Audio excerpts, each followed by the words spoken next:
I wanted to ask you this question about the pointed end of the army and the agility and the flexibility that we've been talking about. This nature of leadership in the army that enables that pointy end to work like that.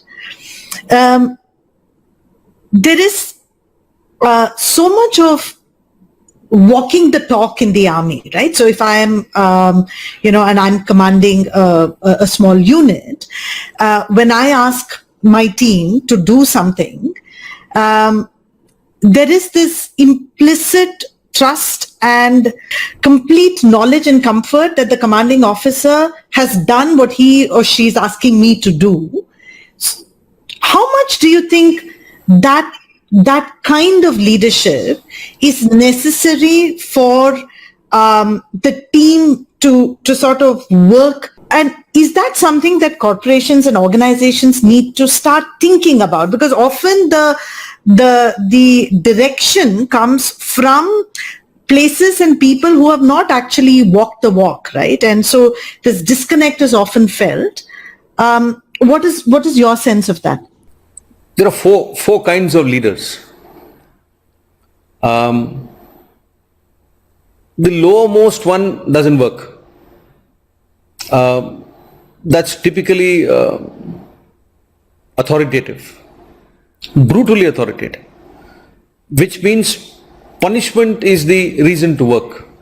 Kings, goons, thugs, in a generic sense, even uniformed people. So you do this, otherwise. So the otherwise is the threat, which means if there is no threat, I will not do it. So those organizations generally will fail. But the second level is of respect. Take a small IT company, small project they're working on. They have to create a package for, let's say, a financial institution. So the team comprises 10 people and the team lead is an outstanding coder. So there is no problem on coding that person cannot resolve. Whether it's to create a patch or a bridge, outstanding. I mean, he or she can go through, 25 TB of code and come up with a bridge the next day, a robust one. That is respect. Then the entire team will listen to that person. The next higher level is of wisdom, wherein the leader makes himself or herself both capable and approachable. So you're also respected for the skills that you bring to the table, whether they be, machine grinding or people management or strategizing or marketing or sales or whatever, inventory management, research.